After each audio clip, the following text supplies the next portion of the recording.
in a business. Right. And I just view the government as a huge enterprise. And that's what I call it, the great American enterprise.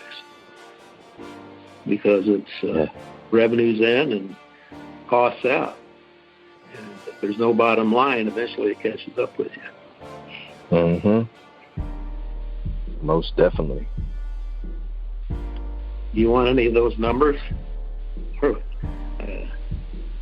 Yeah, the definitely. difference between the cash basis and generally accepted accounting principles. Not to bore you, but the current debt is $22 trillion. There's a debt ceiling on that keeps being raised. And I think right at this point that we're hitting that again. But you accrue, that's what it's called by accountants, the obligations that we're committed to that we would have to pay on an ongoing basis. And really we're not, because we're just borrowing more money. The total debt is $73 trillion just in operating assets. That's way more than a gross national product or a gross domestic product. So we're not generating enough revenue, of course, to pay our annual bills, but the deficit accumulates. And where does this debt come from? Well, it comes from, most of it is from Americans.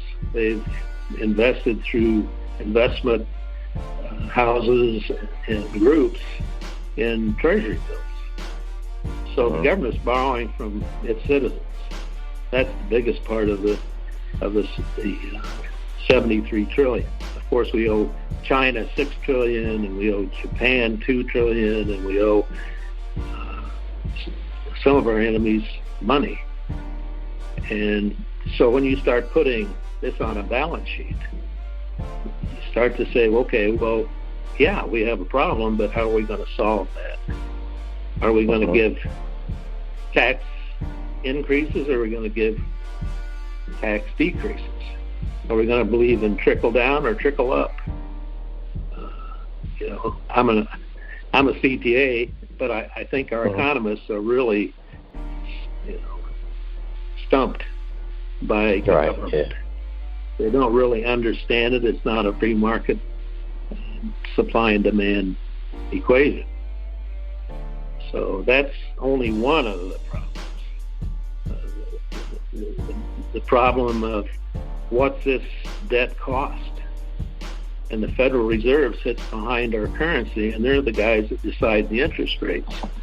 So in effect, if they are to raise the prime rate or the discount rate to its banks, it ripples into the treasury bills.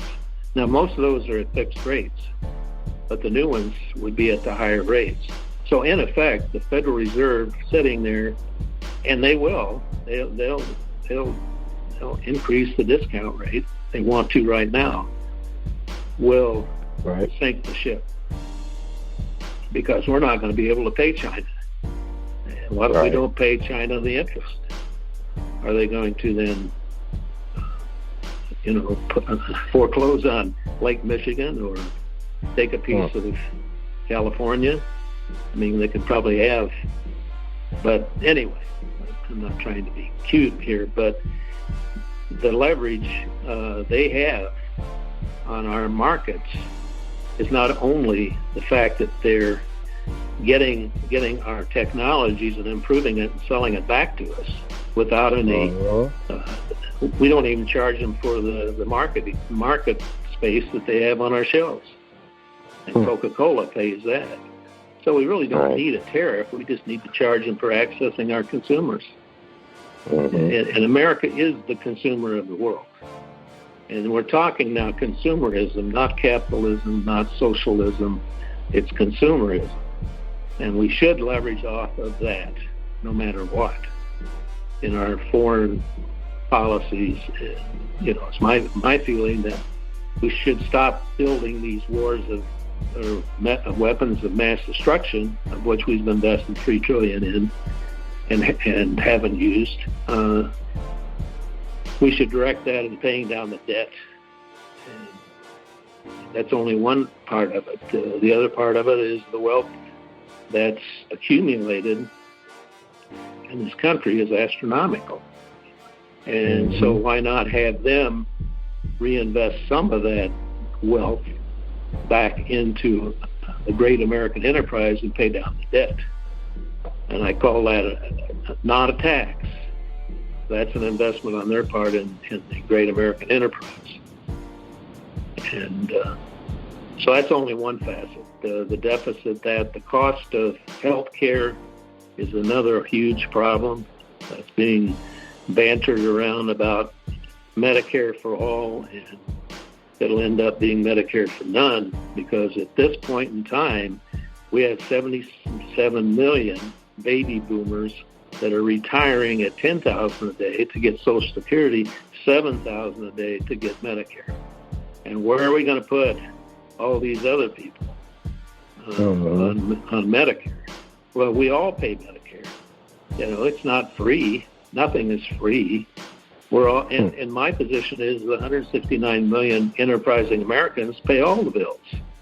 You know, if you think about it, they pay all the bills. It isn't just the rich people or their companies or whatever. The enterprising Americans that work every day for these companies pay all the bills. The highest tax paid in the country is sales tax. And we're led to believe that the rich pay all the income tax. Well, they don't. If you go look and see what they pay, it's very little because of their foundations. We should be taxing those foundations. We should be taxing, getting some resources to pay down this debt.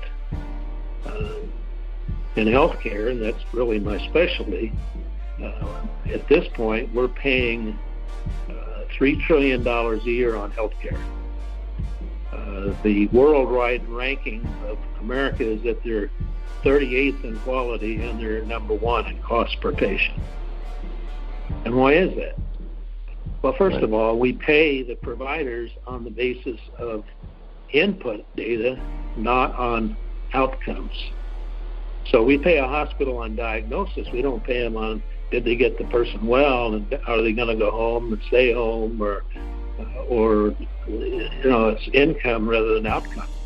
Well, how did this ever arise? Well, it was Blue Cross that started this whole thing in the 40s, and they said, hell, the employer will pay for everything. You know, and the hospitals jumped on that, and then the physicians, and now it's nursing homes, and now it's amazing that the providers haven't said a word about what they're proposing. They love it. They're not accountable. They're not accountable for outcomes. They haven't even defined outcomes. To them, an outcome is a diagnosis. It's a stroke. Well, okay, what's it going to be after you get through with it? What are we getting for our money from pharmaceuticals that bill out 8 billion pills a year to nursing homes, and we have more addicts in nursing homes than we have on the streets of America? And they're getting Oxy and Hydro, and they're getting patches, fentanyl patches. You know, it's unbelievable. And the doctors don't even see these people.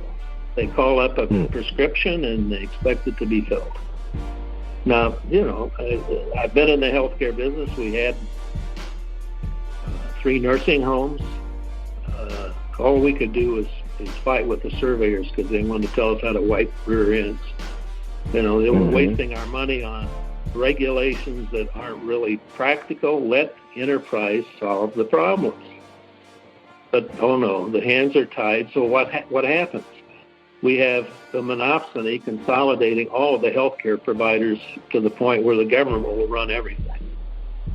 And then you don't have anything because you have no accountability. We couldn't find who's responsible at the VA. Can you imagine how we're going to find who's responsible for Medicare for all? That's going to cost us, instead of $3 trillion a year, it's $12 trillion minimum, 4 times what we're spending on Medicare. And we're not getting people well. We're not preventing anything. And we have 125 million chronic diseases, people with chronic diseases. 125 million of 330 million people have at least one chronic disease. Well, we have now 77,000 disease codes. Well, hell, the hospitals, the nursing homes, and the physicians love that because they just go in and pick out the one that pays the highest, has no relationship to cost, and they get paid without accountability. And if the patient dies, they die. If they can't go home, they don't go home. If they put them in a nursing home, they never get out. And we're forcing the patients that have some money going to the nursing homes to spend all their money because the family doesn't have to contribute anything, put them on Medicaid, and the services then are cut in half. And in our situation, Medicare didn't pay unless they, in their definition, that it was medically necessary. And we had doctor's orders, we had hospitalization, we had all the proof. Finally, we developed, my son and I, software that we could appeal all the times that they denied our claims, and we won them all. And then they were all over me saying I was committing fraud and abuse, which was ridiculous. Oh, wow.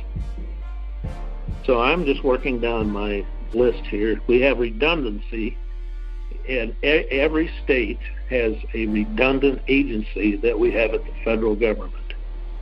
And they're all structured the same. They're all doing as far as I'm concerned, we could do without half of them. We could privatize half of those agencies at the state level, not at the federal level, and be way more effective.